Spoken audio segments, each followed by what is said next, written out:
flip this part of the ritzuos this way, right? And the knot's on the bottom.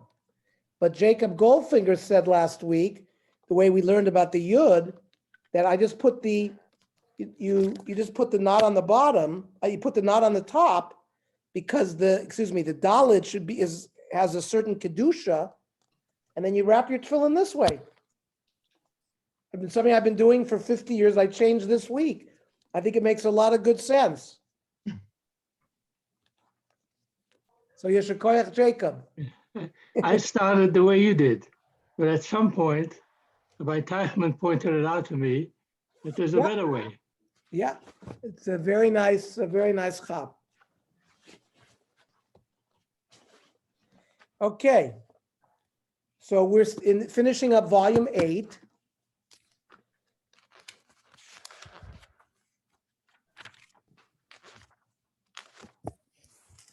Tell you where we left off.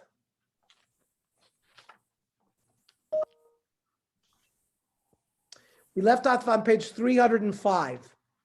The placement of tefillin for one who is left-handed. Do we have any left-handed people in our group? Bernie's Bernie's waiting to come on. Bernie. Oh, here he comes. Bernie and Chaim. Okay, Chaim is a lefty and Bernie's a lefty. Okay. And I'll tell you an interesting story about the stuff we're about to learn over here.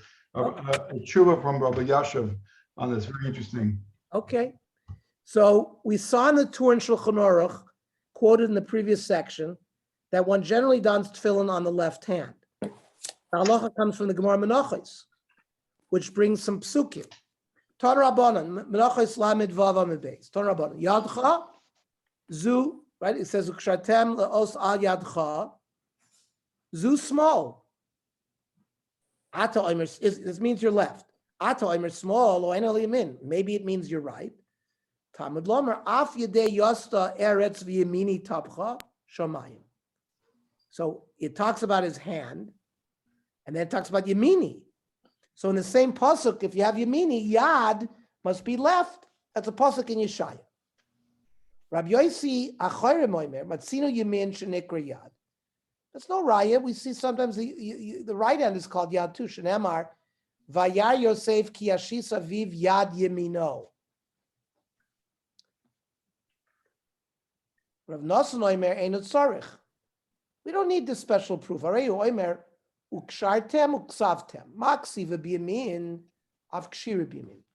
So they say like this: writing. Most people write with their right hand. So you tie the ritzuos with your right hand. So kivan the kshir b'yamin hanocha b'smoli. If you're going to tie it with your right hand, you got to put it on your left arm. Rav Yossi achayim hanocha de b'smol menole. So how does Rabbi Yossi learn hanocha de b'smol? Nafkele mehechad de nafkele Rav Nosson. Right, because Rav Yossi said that Yad is Yemino. So Rav Yossi learns the same way Rav Nosson learns.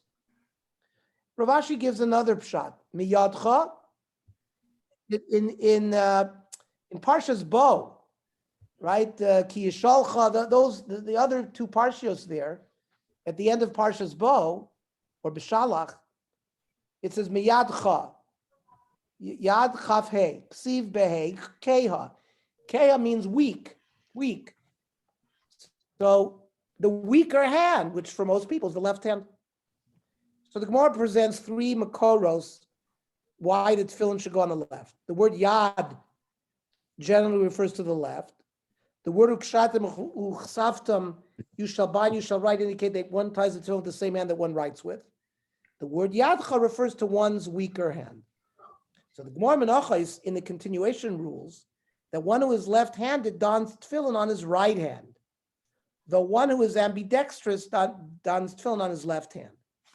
But it doesn't say the reason. Ton Rabbanon, Iter, which refers to somebody with left hand, and tefillin b'yamino. He puts his tefillin on his right, shehu smolo, which is for him his left hand, the weaker hand. I vatani menich b'smolo shehu smolo shel kol adam. No, it says that you put it on your left, which is the left for everybody. When it says you put it b'smol, it means an ambidextrous person, someone who has control over both of his hands. So the Rishonim disagree as to why a left-handed person puts on tefillin on his right arm. Rashi explains that's because his left hand is the stronger hand and his right hand is the weaker one. And that's based on when we said yadcha, the way Rav Ashi learned that yadcha means you have to put the tefillin on your weaker arm. So that's how Rashi learns. The Rosh in Hilchos Tefillin explains this way as well, but brings another opinion that the main reason is because he writes and ties with his left hand, which we said through the learning of uksavtem, ukshartem, whichever hand you write with is what you should tie with. So if a person writes with his left hand, he should tie with his left hand, and therefore he places on his right arm. So it seems like Rashi and Rosh are disagreeing as to the primary derivation for the halacha, that tefillin is normally done on the left. Is it due to the fact that it's the weaker arm, or the reason is the issue because of tying and writing? This machlokas has important ramifications regarding a person who performs most activities with his left hand, but writes with his right hand. The Tur discusses such a case, citing Rav Yechiel of Paris. Rav Yechiel of Paris is one of the Balei Tosfos, it was mentioned in many Tosfoses, as holding that one follows his writing hand. So that means if you have a left-handed person who does a lot of his activities with his left hand, but he writes with his right, so based on this Tur, he would put on his tefillin on his left arm. Iter yad yamino, meniach b'smolo. Right? Somebody who is a left-handed person puts on his tefillin on his left arm. Shehu yamin shel kol adam, which is like the right hand for everybody, but he puts it on the opposite because that's his stronger hand. Upersha Rav Yechiel miparis dafke k'sho'isa kom lachto b'smolo. That's only if he does all of his activities with his left hand. And he would put on his tefillin on his left, not on his right. The Beis Yosef, who is the major mafaresh of the Tur, expands on this Rav Yechiel and cites another Rishon, the Sefer HaTruma, and the Mordechai, another Rishon, who holds that primary consideration is which hands is used for all activities other than writing.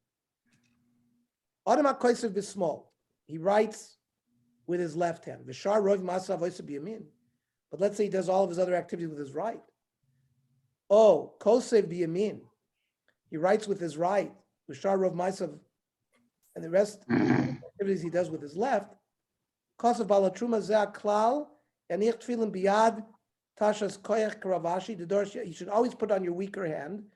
V'lo azlinan basar ksiva ad kan lashon. We don't care about what he writes with. If the majority of his activities are done with his left hand, he should put his tefillin on his right.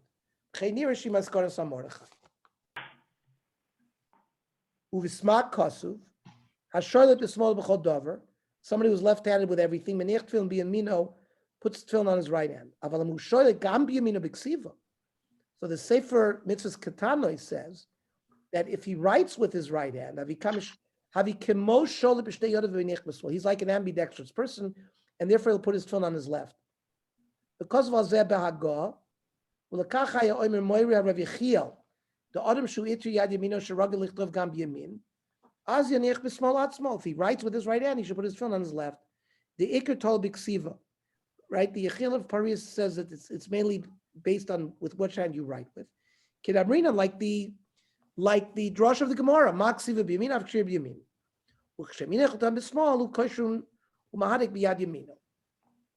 He tightens it with his right hand. According to the Sefer Trum and the Rosh, one puts on tefillin on one's weaker hand. Therefore, if the majority of one's actions are done with one's left hand, you should put tefillin on the right, even if you write with your right. But according to Rabbeinu Yechiel in the Tur, it depends upon which hand he writes with. Therefore, we don't care about his other activities. Therefore, if he writes with his right hand, even if he uses his left hand for most activities, he should put tefillin on his left arm. So we have a major machlokas rishonim here. So how does the Shulchan Aruch paskin? Shulchan Aruch mentions both opinions, but doesn't offer a decisive ruling. And Ashkenazi authorities also disagree as to the halacha. According to the Ramah, The accepted practice, Ashkenazi practice, follows the writing hand. It means even if most of your activities are left-handed, but if you write with your right, you should put your tefillin on your left arm. The Bir Alocha, who of course is the Chafetz Chaim, cites the Gra, and it seems like the Bir Gra is going with the Gra, that one always follows the weaker hand. Like we said, like the Rosh, regardless of which hand he writes with. So says the Shulchan Aruch Or Chaim Chav Zayin, which is our siman, in Koisev Biyamino, if he writes with his right hand, Ushar Kol Ma'asav Voisev Bismol, and the rest of his activities does with his left, or Kosev Bismol, Ushar Kol Ma'asav Voisev Biyamin, he writes with his left, but the rest of the things he does with his right hand, Yeshoim Shenich Tefillin Biyad Shetoshosh Kocho, you should put it on your weaker arm to be in Yad Keya to fulfill what Ravashi said. Yeshoimim Shayat Shekoisev Bohu Chashuva Yamin Li'inyan Zeu Menich Tefillin Biyad Shekenegda. So you see, Shulchan Aruch cites both opinions, and it's not machriya. However, the Ramah says, "V'hachi noeg." We go after the right hand business with the writing. That means even if you do a lot of things with your left arm, if you write with your right, you should put the tefillin on your left arm. However, it says the Bir Alocha, v'hachi v'hagra b'bi'uro. Now remember, the Shulchan Aruch lived in Tzfat, you're talking about 1480, beginning of 1500. The Shulchan Aruch, the Rav Yosef Karo, is usually the defining point of when we leave the Rishonim period and begin the Achronim period. Like the Ramah is considered the first Achron in that category. Now, the Gra lived almost to the 1800. So the Gra is certainly an Achron. But you see the power of the Gra, where the Gra is arguing with the Rishonim, and the Mishnah Berurah is following the Gra against those other Rishonim. I mean, there are Rishonim that hold like him, but I'm just saying the power of the Gra. And by the way, Rav Moshe had this similar, he also would argue with Rishonim, and there aren't many Achronim like that. He went against the Ramah. He had like the first, that doesn't make a difference what hand you write with. The law isn't in Klal Basar Ksiva. The Imkain, Imkoisev, Biyamin. If he writes with his right, but the B'shar Ma'asav Voisev Bismol, you put his tefillin on his right arm. And there's a very nice chart on page 308 that defines all that.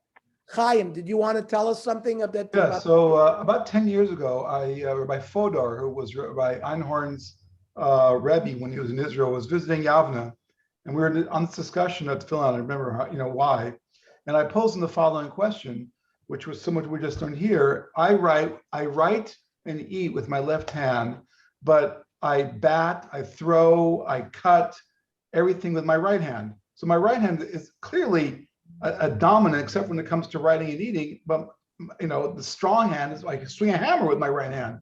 So I was like, now I put tefillin in like a lefty. That's what I've been doing since Hillel. And I asked him, what do you think of this? And the interesting thing is I asked him this question. He says to me, which is fascinating. He says to me, I'm the same. So the person I was asking the Shaila has the same, just the odds of finding something like that. And he told me the story. He says, you know what? He used to take a sherut from where he lived for about 20 years with Rabbi Yashiv, a sherut every day. And so he got a lot of time with Rabbi Yashiv to ask him questions, and he posed him this question of what to do. And Rabbi Yashiv told him that basically when you put on tefillin by Aleinu L'Shabeach, take your tefillin off one hand, reverse it. Remember we learned to reverse it so the yud can be on the other side for your tefillin? We learned that last week. Reverse it and put it on the other hand at the end of davening, so that you have a little bit of davening with your tefillin in the other hand. So you, in a sense, fulfilling both deos. So that was his tshuva. Michael Parker is Rebbe. If you remember the guy from YU, he comes every year. Yeah. He had also same exact thing, and he actually has an extra yad. He has two in his tefillin bag. He has one rosh and two yad tefillin, one for a righty, one for a lefty. He takes off the left, he puts on the right, That's so he has actually so he has it, but he's also aware of the Tzurba. I also know that a friend of mine, remember Max Kessler? Yes. So Max Kessler's son, Johnny Kessler, was my classmate, and he saw me doing this one day at Chart Villa. He says, "Oh, that's the famous Tzurba by Rabbi Yasher. You're doing what he said." So apparently it's a well-known thing. It's not published here, but I thought it's an interesting story and an interesting Tzurba to what we are just learning. Okay, and now Rabbi Muskin, my son is the same way, Caleb, and Rabbi Muskin said if he does anything with his right hand, he should wear the tefillin in his left hand. He didn't even have a question. So it's probably Paskin's like the Rav. yeah, you see, Jeff, we learned today that if you're ambidextrous and you do things with both, the sheet is to put the film on your left arm. Right. Yeah, but these are, we talked about writing before. By the way, Chaim, you should take up golf. You know, Tiger Woods is the same way. He's a lefty, but he plays golf with the right hand because basically that makes you that you don't push the head. So just you're in good company. Okay. Ernie, in the halacha in the Mikdash, when the Kohen is a lefty, he's puzzle for avoda, right? It's not possible. He has to do it with his right hand. And if he's too weak for that, if he's too weak, Oh, they gave him another job. oh, Right. okay. So is it because No, they're the avoiders puzzle if you don't do it with the right hand. Then he works in the accounting department. Listen, there was I plenty add an to interesting commentary as another left-handed person.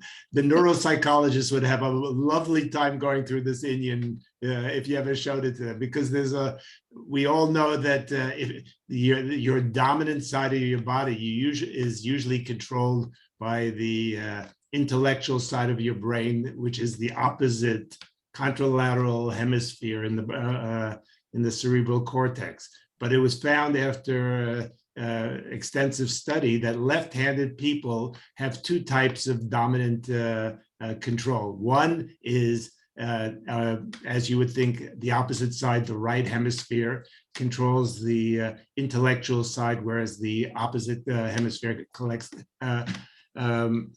controls artistic side. But there are plenty of left-handed people who have both the intellectual side and the artistic side on the same dominant hemisphere. So those are Bernie, where's Broca's area, the speech area? Are you on the right hemisphere? A left-handed who's dominated in the right, is Broca's area on the right as well? Because most of us have Broca's area in our left hemisphere because our left hemisphere controls the right side of our body. Yes. Broca's area is the one for speech. So does it switch for left-handed people? I assume so. Yes. Unless they know how to talk out of two sides of their mouth, as we say. Okay, but now, Chaim, we've gone through the Machlokes Rishonim, as you see, what is this based on? The Ksiva business. It's based on the Gemara, Ukshartem, Uksavtem. And the Machlokes Rishonim, whether you should look at which hand you write with has any concern, or we just look at your weaker arm. And like what Jeff Astrov said, that if you're shoylate in both, you should be considered ambidextrous. And there the Gemara said very clearly to put it on your left arm. So anyways, let's continue. I think we had a very nice discussion of that. It's interesting, Gemara says that because I put it on my right arm like a lefty, which was told basically based on, it starts with hand you write with, right? But that's the tshuva of Rabbi Yashiv was like, okay, listen, you can kind of basically put on tefillin on both hands as necessary, but you go, basically what Yashiv was saying is you stay as a lefty, putting it on your right arm, and then at the end of davening, you put it on your other arm for a few minutes. Okay. Now, what about the placement of the tefillin shel rosh? So the Gemara in Menachos Lamed Zayin Amud Aleph Tanit ve'Menashe Al Yadcha Zuki Boiris. We said that's the biceps. Beinei Necha Zeh Kadkod. Kadkod is like your skull or the crown of your head. Now, where exactly is that? Heicha. Amid Rav Yanai, Amid Dvei Rav Yanai was said in the Yeshiva Rav Yanai, Makam Shemoicha Shel Tinek Roifes. It's called it's where the baby's head is soft. A baby has two what's called fontanelles. an anterior fontanelle and a posterior fontanelle. When the child is born, the skull is like the continents before they came together, or just the opposite. It was one big continent and then they separated. The skull has floating bones, and in the front, there's like a triangle where the bones have not fused yet. There's a soft part. And the same thing posteriorly, the same thing. So that now the fontanelle eventually closes, it fuses at a certain age, 6 months, a year, whenever it fuses. But that is the location where that's where they say where the tefillin shall go. The Torah Rabbanan Beinei Necha, Zu Gova Shabarosh, it's the highest place on the head. Maybe it means you've got to put it right between your eyes. There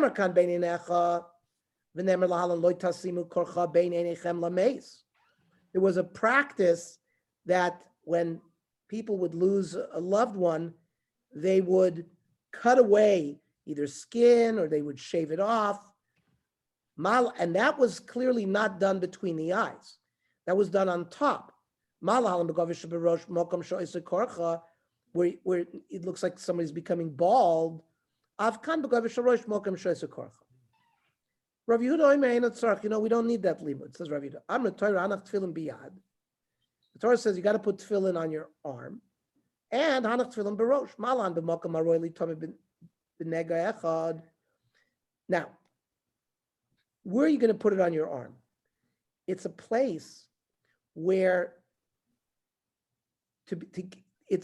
you could become, the whole arm could be metame with one nega. Afkan b'makam aroyli tomei b'nega echad. Same thing. This is a place on the head.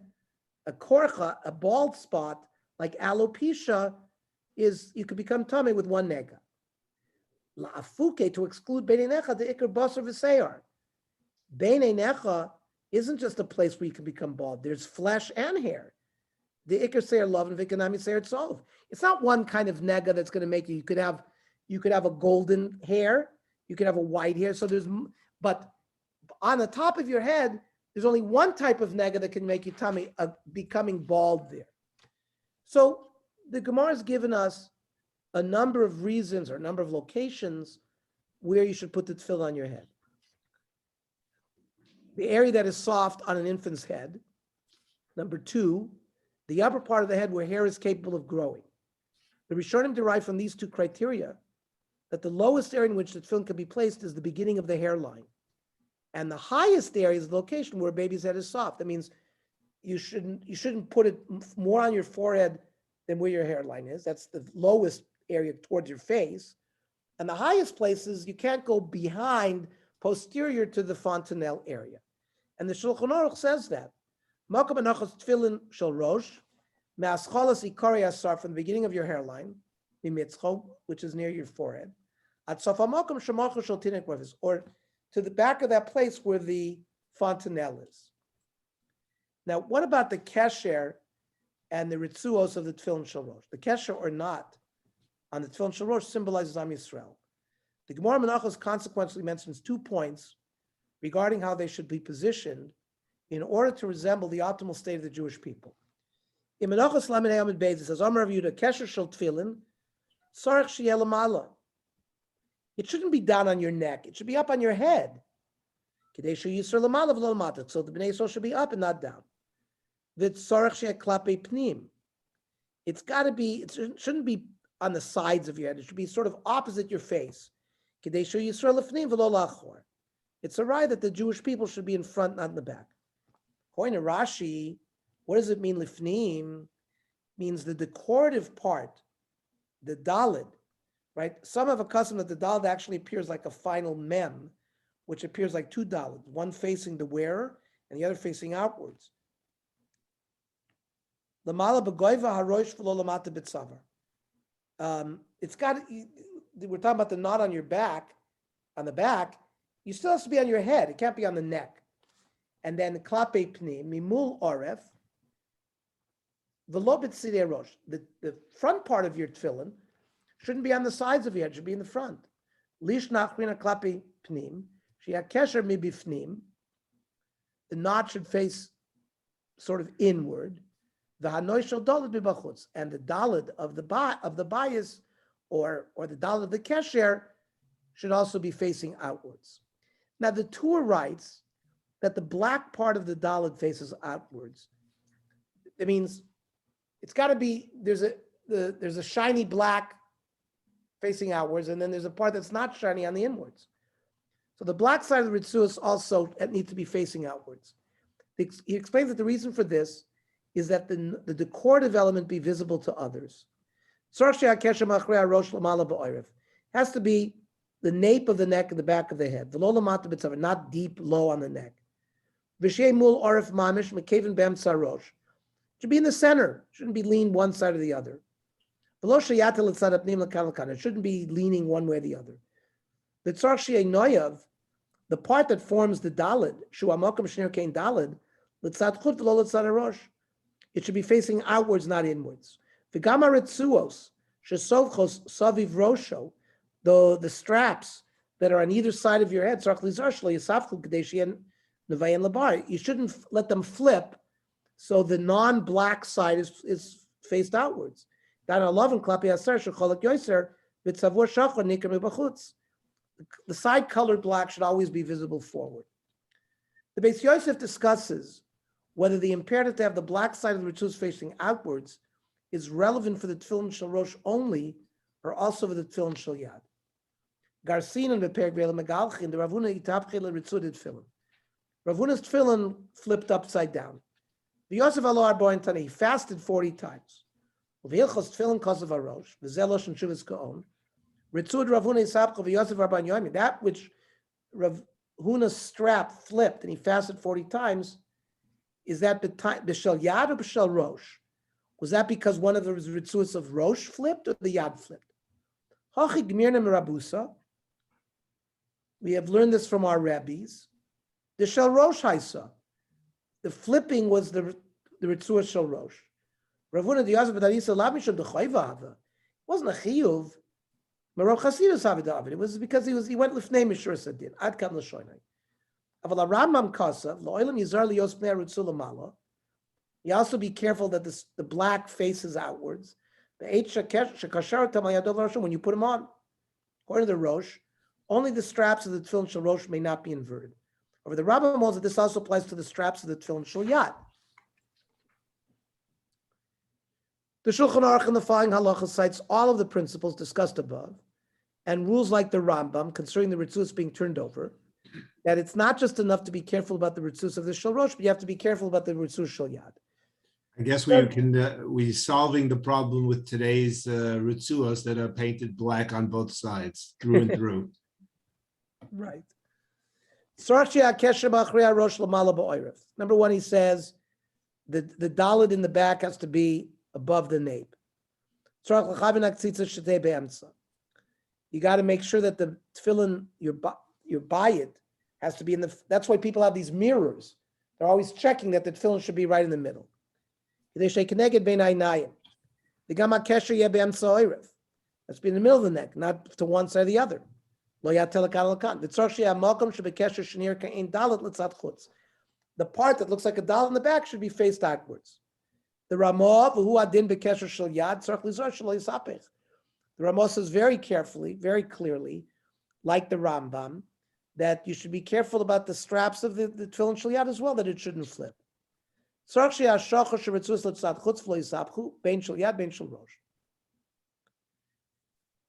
about uncovering the tefillin shel rosh? In Masechta Menachos Lamed Hey Amud Beis, v'ra'u kol amei haaretz, all the people of the world should see, ki shem Hashem nikra alecha v'yaru mimeka, that the name of God is written upon you, and they will fear you. Tanya Rabbi Eliezer Agad Loimer. It refers to tefillin shebarosh. What's so unique about the tefillin shel rosh? What is the special power which the tefillin shel yad lacks? Rashi there explains that the tefillin shel rosh contains the majority of the letters of Hashem's name, shin on the bayit, and dalet in the kesher behind the head. The tefillin shel yad only contains the yud. So shakai has 3 letters, 2 out of 3 of the letters is in the Shel Rosh. Therefore, the notion of the name of the Lord is called upon you is a more apt description of Tefillin Shel Rosh than Tefillin Shel Yad. Tosfos argues with Rashi and offers a different explanation of the difference, which will give us a practical halachic nafka mina. So Tosfos says, Perish Bekuntras, Rashi explained, Shekos Valein Rov Hashem Shin V'Dalet, that the reason why it's a Tefillin Shel Rosh that the people are afraid of is because it's got the majority of the letters. However, says Tosfos, V'yesh od lefarish, we could explain more.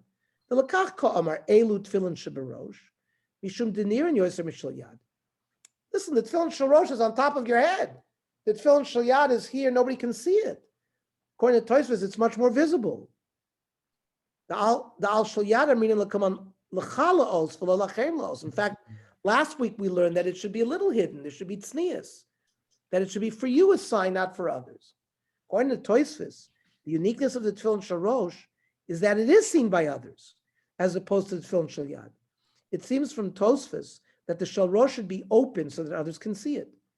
Based upon this, the Shulchan Aruch rules as follows: Tefillin Shel Rosh tov liyosem gluim v'nirim. The Tefillin Shel Rosh should be open. Aval tamid b'fnei rabo ein derech eretz legalos tefillin b'fanav. The Talmud in front of his Rebbe should not be magalas tefillin in front of him. Says the Ramah, we're not makpid by the tefillin shel yad if they're covered or not covered, revealed or not. The nearly the achshav sheimanichim, we don't put on tefillin all day. Ela bizman kriya shema tefillah. Afilu tamid lefnei rabba yachol legalas after shel rosh. Even the Talmud in front of his Rebbe can be magalas tefillin shel rosh. V'chein aminik shelo lizar, we don't have to be concerned. So it seems from the expression that it is proper, used by the Shulchan Aruch, that ensuring that the Shel Rosh is visible, is not a chiyuv. It's not an absolute obligation. The reason is likely that the Tosfos quoted above is the only source for it, and it's not explicitly mentioned in the Gemara. So that's why it's not a chiyuv. Moreover, even Tosfos didn't state that it was an obligation. It should be noted that according to the Kabbalists, the Tefillin Shel Rosh should always be revealed. With regard to the Shel Yad, it seems from the sources we have seen that Tosfos hold that the Shel Yad should ideally be covered, though the Ramah holds that it's not necessary. The Kabbalists hold that the Tefillin Shel Yad should always be concealed, and that's why we all have that little box on the Tefillin Shel Yad because of this Zohar. So, Ernie, when they say cover it, does that just mean like wear a hat? How would you cover the Shel Rosh? No, you don't want to cover it. Oh, the Talmud in front of the Rebbe would cover it. You So you just put a hat on? A hat, or maybe put your talus over it. Okay. What about chatzitza? Interpositions in the tefillin. Somebody asked last time about wearing a cast. Another important halach regarding the putting on of tefillin involves the question of chatzitza, interpositions. Just like when you go to the mikveh, a lady goes to the mikveh, has to take her rings off, and you can't have a chatzitza between the mikveh water and her skin. That's the same. There's the same dinim of chatzitza regarding tefillin, right? Just as we have hilchos nida concerning immersing in the mikveh that the water must touch the body directly, and we went through this in quite an amount of detail in hilchos nida. The halacha of chatzitza relates to tefillin as well. The Shulchan Aruch and Ramah state that one must be careful that there's no chatzitza interposition between the bayit of the tefillin and the body. Says the Shulchan Aruch in Chav Zayin, lo yeh davar chotzitz ben tefillah lebsaro. There should be no chatzitza between the skin and his tefillin. Lo shna shel yad v'lo shna shel rosh. Makes no difference. The head tefillin and the arm tefillin. Says the Ramah v'davka b'tefillin. Al b'ritzuos ein lahakpid. That's the actual bias, but the straps, you don't have to be particular, says the Ramah. So therefore, the Pischei Tshuvos is going to give us a lot of different ramifications. Ro'i l'salek sha'on hayad lifnei shemenich tefillin shel yad. You should take your watch off. L'man lo yehefsik ben akrichos l'bsaro. So there shouldn't be between the windings and the skin. V'chein b'chasam sofer. Right, the Chasam Sofer, the great Poisek, lived till about 1815 in Pressburg, Me'id, and he's a major achron that a lot of our psak are based on the Chasam Sofer. V'chein b'chasam sofer Me'id, shaminig l'asra tabas based on achas tefillin. This other people take off their rings before they put tefillin on. Omnam hamekel, there were people who were lenient and left their umasher ashon al yado and left tluna. Uchasisimas apoiskim, right? The Ramos says veritzuos is ein lahakpid, and Mishnah Berurah sharak b'mokam hiduk hakesher yesh iser chatzitza, where you tighten the knot up on your bicep. There's an issue of chatzitza, but later on, when you're doing the krichos, there's no chatzitza there. Ernie, Yes, sir. I don't know if it's all Sephardim, but many Sephardim wear a watch while they put on tefillin. Okay. They leave the watch. You mean dafka? No, I think that's just what I do with that. No, it's their minig. It's interesting, Sidney, you said that because it's the Ramah who says Ritzuos ein lahakpid. The Shulchan Aruch, the Mechaber is silent, and your most Sephardim follow the Mechaber. Usually. So that's interesting. Let's see if they say anything about that. He says, other,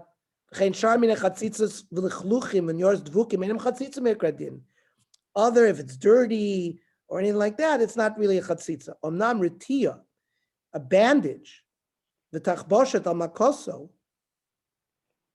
like a cast, ain't tzarch lasiram, v'yochel istam et chatchila, stimas aposkim, shein makam akrichos, b'shum chatzitza. You wouldn't have to remove it. And you could put the krichos on top of it. V'sikumim shel dvorim leinin misheyesh lo mako upatzo machlas, or let's say you have some kind of skin disease, or you have a wound there. Tachas hamakam anachas habayis mamish. Now, if that's underneath the bias, even for a short period of time, you can put the tefillin on top of the bandage. However, you should put it on, but don't make the bracha on the armed tefillin. You put it on, but you don't make a bracha. If for some reason you've got a bandage on your skull and you're in a major trauma, and a bandage on your arm, lo yivarach klal, you can put it on, but you don't recite a bracha. And you should cover the tefillin with a piece of cloth, so that other people, like a Mara sign, so they shouldn't see that the tefillin is not right directly on your skin. Right? The man lo yir lachem shad tefillin einam al b'sar mamish. V'maratia v'tachposhes einam klal tachas shetach chabayis el tachas haritzua. Let's say you have a cast only on your arm, but it's not anywhere near where the bias is. Afilu b'makom hekaf hakesher v'yiduk yanichem b'bracha. Then you can put it on, even with a bracha. He says even where you tie it and tighten it. V'chozanami b'mi shegavas hayado. That's if the cast covers his arm with,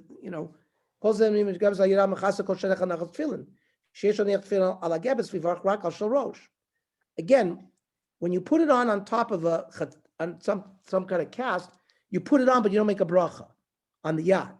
You'll make the bracha on the rosh. Now, let's say somebody wears a toupee. A toupee. Ernie, Yes. excuse me for a second. It doesn't say anything here. Does it say? I missed it if you did. About, let's say you can't put it on your arm. You can't wear a shalyad. You have not a cast, but you have an IV. You have 15 IVs going into your arms, both arms. Well, they said they said you could put it on top of the bandage. Oh, but on top of IVs, you can't. If you can't do it, then you can just put on the tefillin shel rosh, make a bracha. So that's the question. If you have to put on just a rosh. But we'll see in a minute. Let's get there, because we learned the tefillin shel rosh should only be done when you have both tefillins on them. So the answer to your question. First of all, let's see a footnote 14. If the wound is on the arm, one should only recite the bracha on the shel rosh. In this case, now Sfardim, we're going to learn very soon, they only make one bracha on tefillin. We Ashkenazim, we make la niach tefillin and al mitzvahs tefillin. The Sfardim don't. They only make one bracha. So they would recite only the bracha of al mitzvahs tefillin, while Ashkenazim, who recite two brachas, would recite both brachas when done in the shel rosh. Right? So if you're got a cast on your arm and you can put it on, and then you put on the shel rosh, you make both brachas, la niach tefillin, al mitzvahs tefillin. if you're an Ashkenazi. If you're a Sephardi, you only make the one bracha that you always make. Now, we haven't dealt with your question yet, Sydney. If you can't place, put it directly on the skin even for a short time. Ernie, I have a question. Why is an alternate suggestion not being given by any of the Achronim, putting it on the opposite hand, on the opposite arm? If you cannot, if your one arm, if your Yad Kea is whatever, has a cast or is incapable, or Chas v'Sholom, if you lose an arm, what do you do then? I would assume you'd have to have someone else help you put on your tefillin, but on the opposite arm. So let's see a related case beyond the purview of this shiur involve one who is paralyzed or has lost his arm. So that's discussed later by Rav Shimon Eider, and maybe I'll do some research on that for next week to come back with that. So we have all the various opinions regarding that. They did bring that here regarding if you lost your arm, but because you're temporarily a weaker arm, it doesn't mean to put it on the other side. If you're a right-handed person, the mitzvah is for you to put the tefillin on the left, and they'd rather have you put the tefillin on the left. But your dominant arm wrapped in a cast becomes your rather Yod than put it on your right arm and make a bracha on it. They don't want you to do that. Yeah. Okay. What about you wear pei? Chavush pei nochris ekav neshira because he lost his hair. Umizbaish level bakalalo kisu and he's embarrassed to come without his wig. Yanich betzin atfilin al rosho b'bracha v'ikar kriyashma. So he should put his tefillin on his, without the wig at home, I guess, privately. And then he puts it on the wig without a bracha. So I think Bernie asked a very good question. Now we're gonna take that under advisement and try to do some research. I have Rav Shimon Eider's booklet on tefillin. He gave us a source there. I have to see if I have that. There's a lot. I don't have every volume of the Piskei Teshuvos. The Piskei Teshuvos is a huge set. As far I have some of them. I will have to see if I have those. I remember Bernie Rabbi Muskin talked about that. He in a drasha. He said that you did not, if you're missing an arm, you would not put it on the other arm.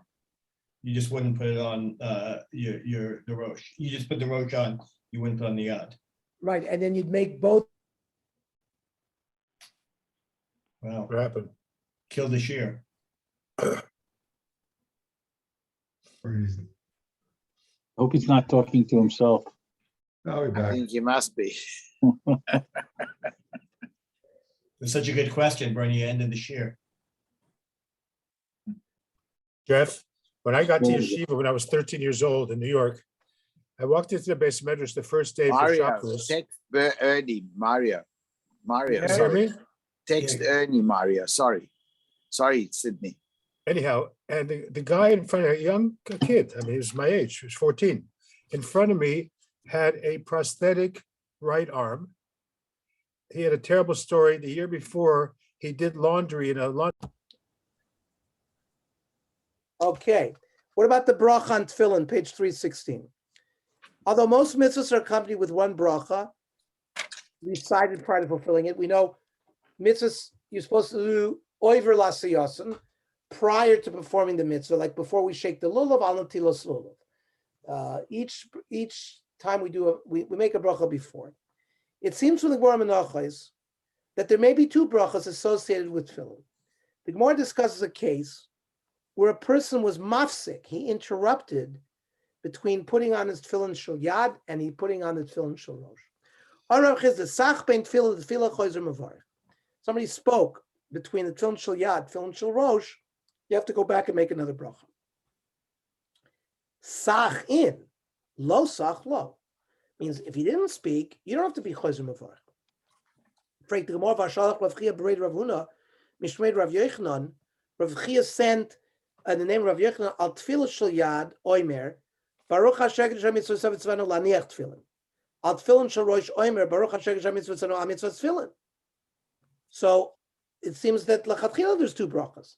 Abai v'Ramadam Ravayu, no lo sach Mavarch achas. Means if you started off saying laniach tefillin and you didn't speak, you can put on both tefillins with the one bracha. Sach, it's when you interrupted and now you were mafsik and now you have to put on the tefillin short, then you make the two brachas. Hana, we learn in the Mishnah, Sach ben tefillah tefillah, averehi biyado, v'chayzer aleh ma'arech ha-melchama. The kohen meshuach melchama, the kohen, there was just like there's a kohen gadol who works in the Beis HaMikdash, there was a kohen who was anointed, who would go out in front of the army of Israel, and he would give them like a musar shmuz before going to battle. And they would, if you just got married and you're in the first Shana Rishona, go home. If you just built a house or you built a vineyard, go home. And he would evaluate the tzidkis of the army. And if anybody had a certain chet, they would be sent home. What's an example of a chet that would send you home from the army? That's somebody who was sach bin tefillin l'tefillin. That's what the Gemara. What do the Sfadim do? They only make one brocha. Right. But we're going to learn. We're going to see where the machlokas Sfarim and Ashkenazim right now, based on this Gemara and based on the Rishonim understanding of the Gemara. So Rashi, in explaining this, when it says laniach, the b'shal yad matchil laniach. Why is laniach tefillin the first bracha of the yad? Because you begin the process of hanocha with the tefillin shel yad, and then al mitzvahs tefillin, the achshav goimer is a mitzvah. Now, when you're about to put on the tefillin shel rosh, you're finishing the mitzvah. Lo sach, if a person was not mafsik bein tefillah l'tefillah, ein mavarch ela shel yad bilvad. In the Havamin of that Gemara, is if the person said laniach tefillin, that was his one bracha, and he didn't speak in between the tefillin shel yad, tefillin shel rosh, that was it. They made that one bracha, and that was it. So we're going to see that's going to be the Sfardi approach. But sach bein tefillah l'tefillah, he put on his tefillin shel yad, and then his friend came in and said hello, and he answered him. So now he was mafsik. It's in that. And v'lo birich yet al shel rosh el samach al bracha rishoina. If he didn't recite the bracha of the tefillin shel rosh, but rather rely on the first bracha, he would recite that second bracha. And if you did speak, averu biyod v'chazal l'merach ha'melchama k'armi merach mishru melchama hayarei v'rach ha'levav. That's why is somebody going to be afraid? Because maver shebiyado. He knows that he has sins. That's going to make him afraid, so we send him home. So it seems that according to Rashi's explanation of the Gemara, the statement of Abaya and Rava, that if one did not speak between tefillin shel yad, tefillin shel rosh, he recites only bracha, refers to the entire process of putting on tefillin. Therefore, if a person did not speak while putting on tefillin, he only recites one bracha, that of lahaniach on the shel yad, and then you continue putting on your tefillin shel rosh, but that's it. You only had one bracha. One only recites the second bracha on the tefillin shel rosh, that of al mitzvahs tefillin, in the event that he spoke, which is forbidden. And that's in fact how the Rambam rules. Tefillah shel rosh, eina ma'akeves shel yad. If, for example, you don't have a tefillin shel rosh, it doesn't stop you from putting on tefillin shel yad. The shel yad eina ma'akeves shel rosh. And not having the tefillin shel yad doesn't stop you from putting on tefillin shel rosh. Mipnei shein shtei mitzvah zu la'atzma v'zu la'atzma. Each one is its own mitzvah. The Ketzad mevarchin al shel rosh, mevarch Hashem Hashem mitzvah tzav al mitzvah tefillin. While shel yad mevarch Hashem Hashem mitzvah tzav tefillin laniach tefillin. B'med dvar mamurim, when is the Rambam talking about k'sheni echachas man? He put one on. He put, let's say, the tefillin shel yad alone, or the tefillin shel rosh alone. Aval iminiach shteihem. But let's say he's going to put on both tefillins. Mavar bracha achas v'hi laniach tefillin. The kosher shel yad, v'arkach miniach shel rosh. And that's the source we're going to see of the Sfardim, who make one bracha following the Rambam. When they put on both tefillins, you put on laniach shel tefillin, laniach tefillin before the yad, and that's it.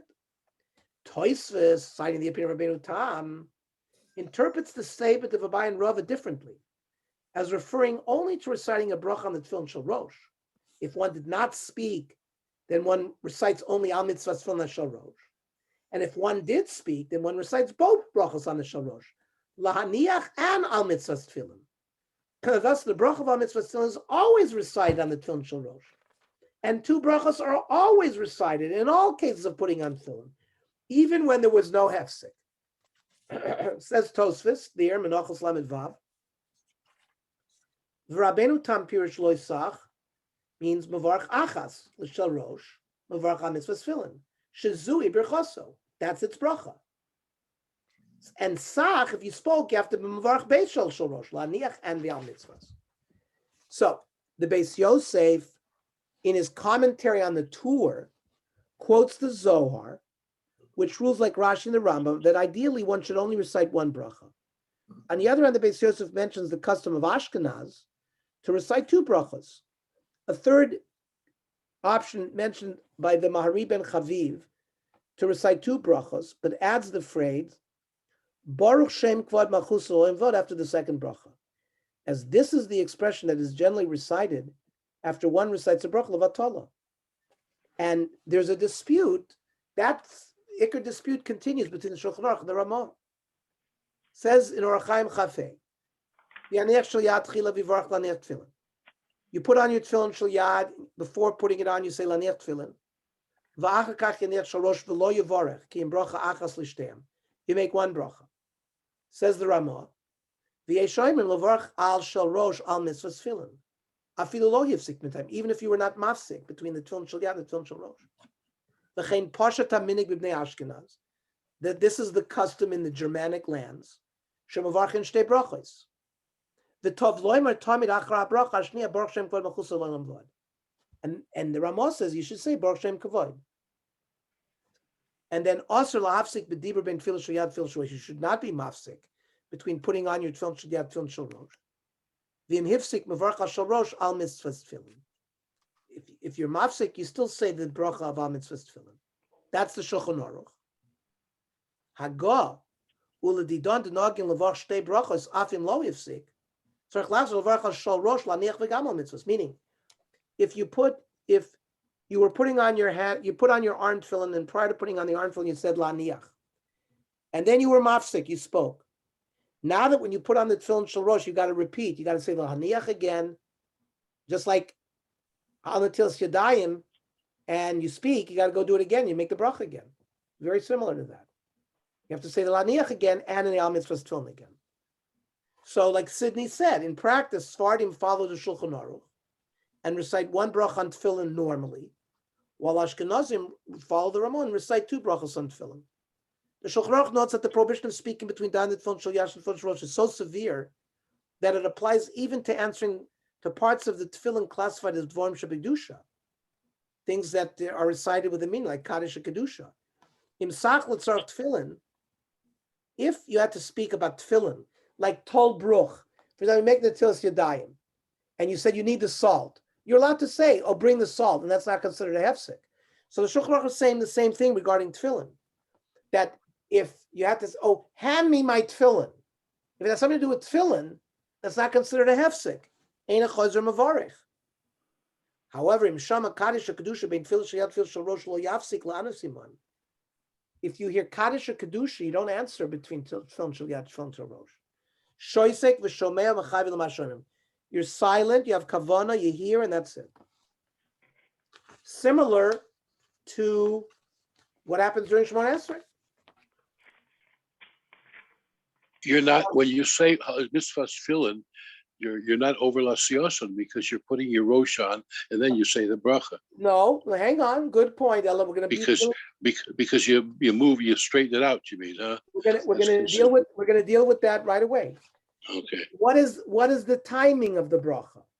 At what point in the process of donning tefillin does one actually recite the one or two brachas that we're discussing? The Shulchan Aruch Ramah explained that one recites the bracha of laniach after placing the tefillin shel yad in the proper location on the arm, but before you tighten it, since wrapping or tightening is considered the fulfillment of the mitzvah. You got to make brachas before you do the mitzvah.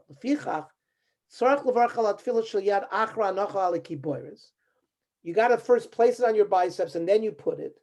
Before you tie it. Shekshirosam zui asiyosam. Asiyas tefillin is when you tighten it.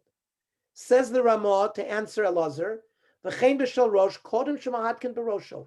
Before you sort of tighten it on your head, you put it on, but you have, so when you put it on, make the bracha, and then you get it in its right place. What kavana should you have? The Shulchan Aruch says, Or Chaim Chafei, Yechavin banachosam. You should have kavana shetzivana Kadosh Baruch Hu lahanig arba parshios eli. You have to place these parshios. Sheyesh behem yichud shmo, the unity of his name. V'yetzias Mitzrayim, going out of Egypt. Al azroa keneged alev, on your arm next to the heart. V'al harosh keneged hamoach. Kedei shenitzkor nisim v'niflos she'aseh imanu. We should remember the nisim v'niflos that were done to us. Shehem moyer mal yichudo. It demonstrates his uniqueness, his singularity. He can do what he wants in the upper and the lower worlds. The Mishnah Brura, based upon the Bach, notes that the Shulchan Aruch specifies the kavana that one must have for tefillin more than a general intent to fulfill a mitzvah. For other mitzvahs, you just have to have a general intent. I'm shaking the lulav.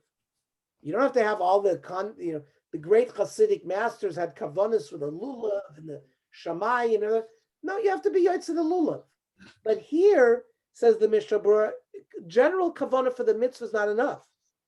The reason that the psukim themselves mention that the reason for the mitzvah, he rules that the Evan one fulfills the obligation, even if just one had intention to fulfill the mitzvah of tefillin.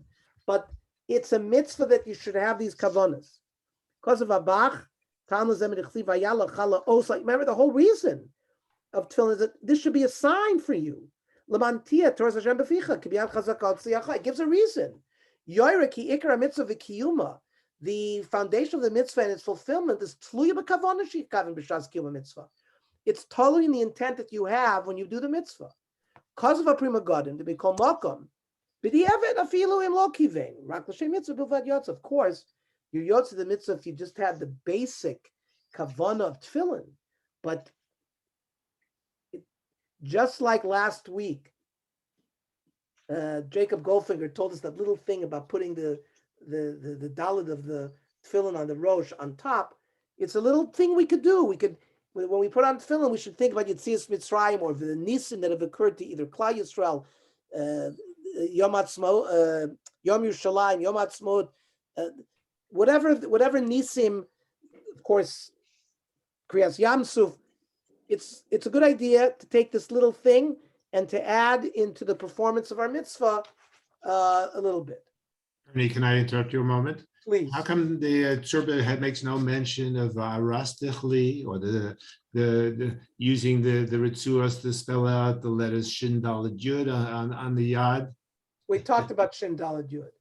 No, I know. Oh, Shin Daled Yud on the Rastichli Liolam. That's what I'm talking about with the Shel Yad. Yeah. The completion of the tying it on your hand. Okay. It's not even discussed here. Because the Shulchan Aruch, these are all minhagim. Those are minhagim. So you could talk between putting on your rosh, your tefillin shel rosh, and doing the vastichli. Yeah. But the once you put on your but by the way, you say Baruch Shem Kvad Malchus Olam Va'ed, and then you're done with the brachas. And the rest of them are minhagim. Tamei HaMitzvos will bring you. We could take the Tamei the Tamei HaMinhagim. I think the only thing that's not a minhag tzalach is you have to wrap it 3 times on your finger. Yeah, well, that we brought. He brought that last week. Yeah, but the rest is all minhagim. The rest is minhagim. The Shin Daled Yud. Yeah, absolutely. By the way, I thought we were going to finish 8, but obviously we're going to have another week with 8. You see, we don't want to give up volume 8 too quickly. We'll finish volume 8 clearly next week, and then we'll start volume 9, which continues Hilchos Tefillin, God willing, next week. Any other comments or questions or ha'aros that anyone would like to? Yeah, Ernie, I don't know if Bernie mentioned it earlier, but this is a very expensive share for both Bernie and myself because we had our tefillin checked. And it cost us some money. So seriously, but it's okay. It's okay. Wait, Harold,